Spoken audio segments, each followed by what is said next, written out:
Las universidades, institutos especializados e institutos tecnológicos son instituciones que conforman el sistema de educación superior en El Salvador y con la clara vocación de que la educación superior es una de las más importantes plataformas de desarrollo para el país. En El Salvador, alrededor de 40 instituciones de educación superior son actores claves en la producción de conocimiento y de abastecer a los sectores públicos y privados con la fuerza laboral altamente calificada. Siguiendo este propósito, 9 universidades privadas se han agrupado para incidir en el desarrollo del sector productivo y ofrecer más servicios a la comunidad universitaria y a la sociedad salvadoreña en general. Las instituciones de educación superior que formamos el consorcio son 9. La Escuela de Ingeniería Especializada ITCA FEPADE, la Escuela Superior Franciscana ESFE Ágape, la Universidad Católica del Salvador, UNICAES, la Universidad Centroamericana UCA, la Universidad de Oriente, la Universidad Don Bosco, la Universidad José Matías Delgado, la Universidad Francisco Gavidia y la Universidad Gerardo Barrios. Creo que las instituciones de educación superior en el consorcio tienen una oportunidad que es importante porque a través de sus propios programas de proyección social, nuevos programas que deben de implementarse a mediano y largo plazo, que permiten no solamente que más personas accedan a la educación superior, sino que más mujeres puedan participar de la educación superior, que más personas en otras localidades donde no hay instituciones de educación superior puedan tener acceso a la educación, pues es un reto importante a través de la virtualización de su oferta, a través de incluir nuevas e innovadoras carreras. Nosotros como consorcio ya tenemos una experiencia exitosa, un modelo que debemos de replicar y ocupar. Nosotros tuvimos una aproximación natural con el sector privado, con el sector productivo. El tema de cobertura en el caso del CIESE está prácticamente, nosotros tenemos prácticamente todo El Salvador, ¿verdad? Oriente, occidente, norte, centro del Salvador para central, tenemos cobertura. Pues el consorcio vio muy interesante preparar juntos una celebración del bicentenario de los 200 años de creación de la República del Salvador como una oportunidad para reflexionar sobre lo que han sido estos 200 años, aprender de esta historia y plantear los retos que nuestro país tiene de cara al futuro para ser países, en este caso un país, El Salvador, verdaderamente inclusivo y con una vida más digna para todos los salvadoreños y las salvadoreñas.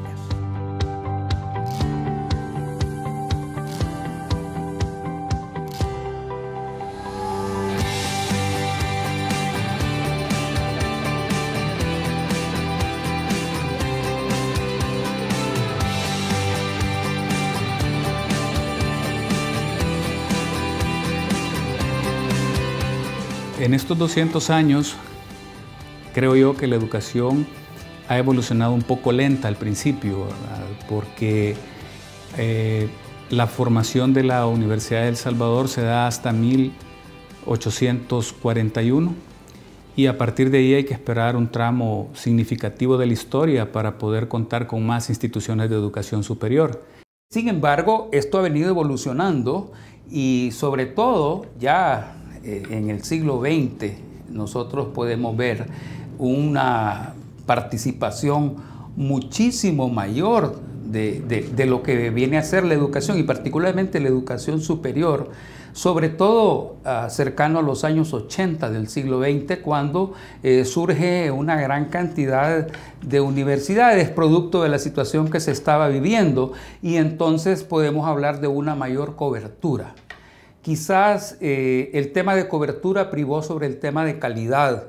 Y es ahí precisamente donde las instituciones del consorcio tenemos que hacer una diferencia, que significa tener más atención a la realidad particular de los estudiantes que nos llegan, ayudarles a superar aquellas deficiencias o dificultades que tienen en el momento de ingreso, colocarlos en la oportunidad de competir con cualquier otro estudiante que ingrese en mejores condiciones a nuestra institución.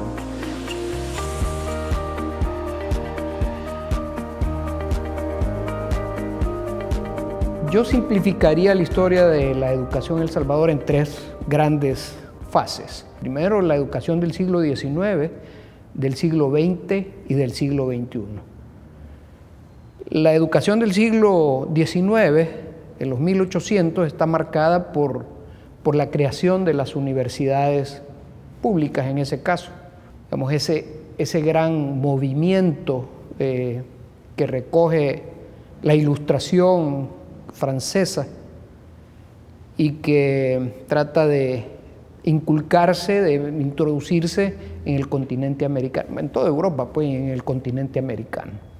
Y luego, en los últimos años, de los 1800, es la aspiración de las universidades por volverse autónomas, independientes, por desligarse de ese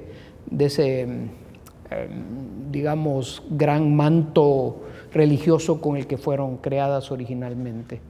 En el siglo que viene, en el siglo XX, la participación crítica, el componente crítico de las universidades en los grandes procesos de evolución del país. Vemos a la universidad retratada, digamos, de manera indirecta, si se quiere, en los grandes procesos de 1932. La volvemos a ver, digamos, también alentando procesos en 1944. Después viene otra temporada, me situaría en los últimos días de los 60, donde se está gestando una educación, un modelo diferente de educación media.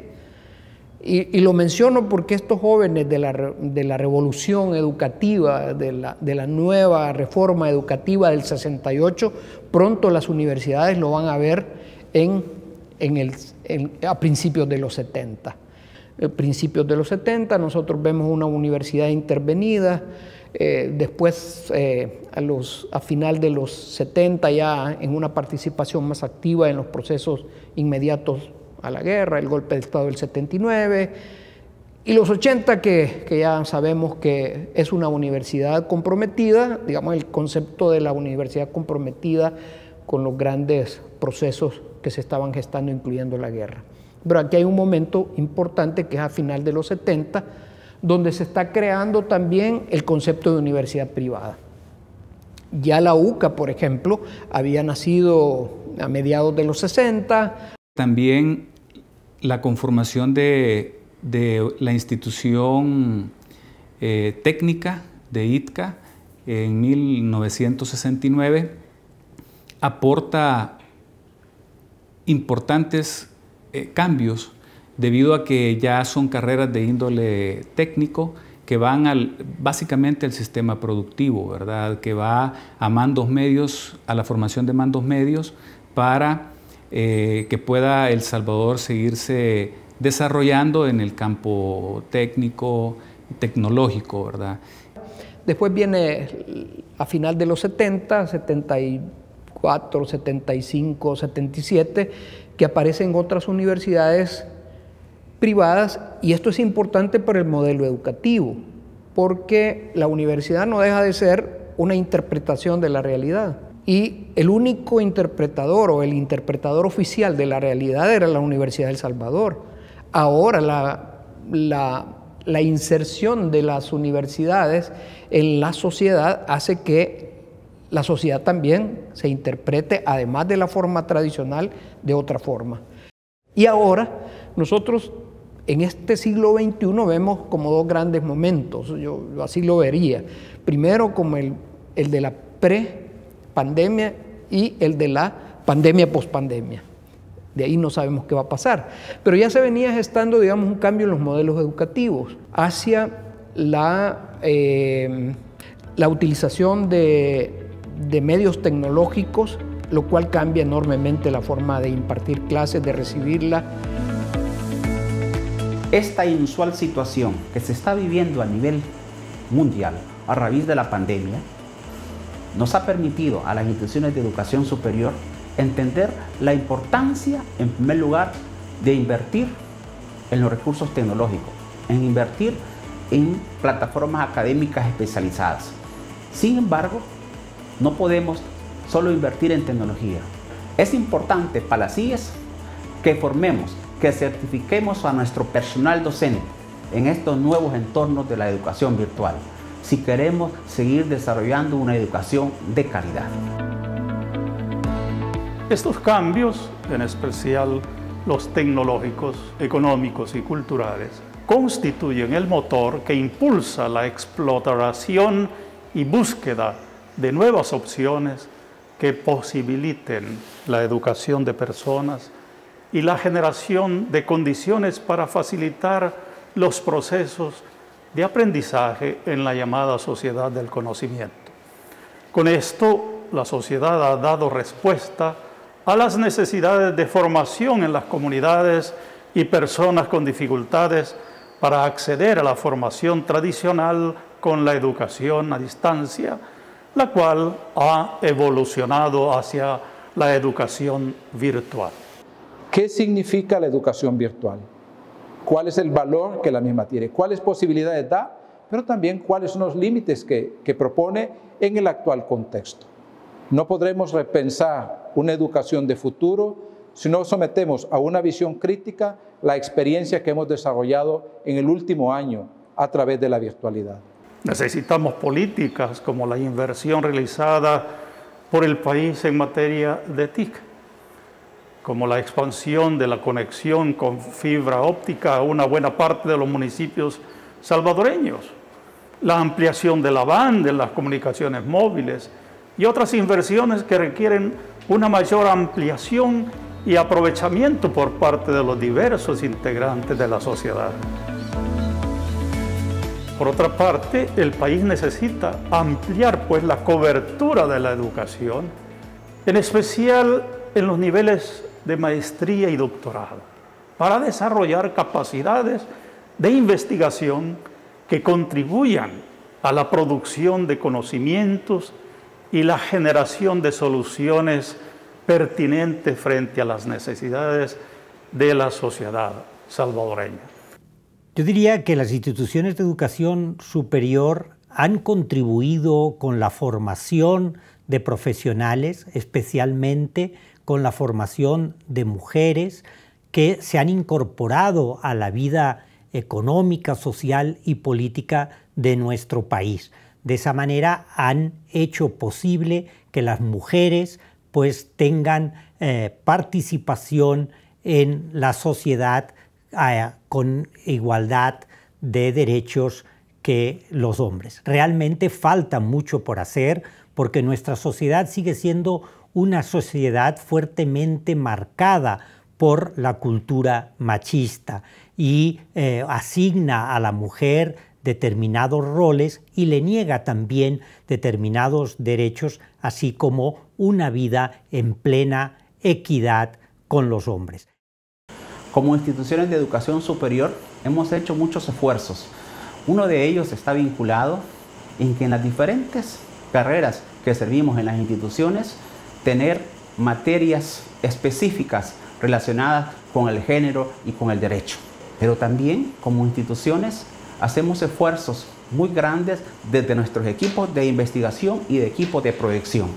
Investigaciones que están relacionadas con la violencia de género, la igualdad, el feminicidio y desde proyección social, integrando estos resultados de las investigaciones para identificar cuáles son las causas y qué estrategias podemos utilizar para apoyar a formar una sociedad más humana, más justa y más igualitaria.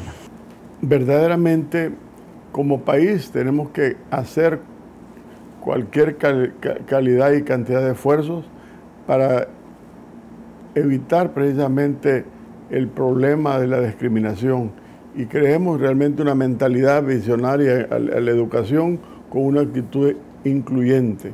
Y para eso ocupamos ayuda nacional e internacional. De hecho, el Ministerio de Educación y para el caso la Dirección General de Educación Superior está buscando una serie de mecanismos, cómo abrir más anchos de banda para que el estudiante tenga más oportunidad, viva donde viva, de poder accesar a la educación.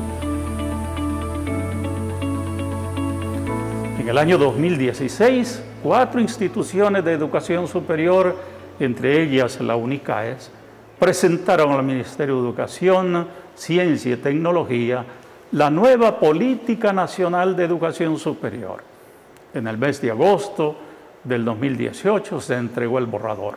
Necesitamos una educación superior de mayor calidad que nos permita competir en este mundo globalizado, este mundo que cada día es más difícil para competir. Y eso esperamos que se plasme en la nueva ley de educación superior que actualmente se está elaborando y la cual, que esperamos en este año, que esté finalizada esta nueva ley y que la Asamblea Legislativa la apruebe y así podamos proyectar al futuro y podamos estar más competentes para este presente. Hay un fenómeno importante también. Yo tengo que hacer que el sistema me permita hacer del estudiante un ciudadano global. O sea que yo no puedo, ni debo, ni tengo por qué sacar a un profesional para que vaya a trabajar a la esquina. Tengo que hacer que un profesional trabaje en la esquina, pero trabaje también en la esquina de Hong Kong y trabaje en la esquina de Nueva York y trabaje en la esquina de Melbourne para seguir con la idea. Tengo que hacerlo un ciudadano global, un profesional global. Valores como el respeto, la empatía, la igualdad y la solidaridad deben ser parte del futuro de las CIES y de sus misiones. Es decir, una educación con alma, que prepara a los estudiantes no solo para subsistir, sino para vivir. Formar profesionales o ciudadanos competentes, conscientes de sus responsabilidades cívicas y medioambientales. Ciudadanos que respeten al otro, que respeten la diversidad, que apoyen el desarrollo económico, cultural, social y científico de sus comunidades.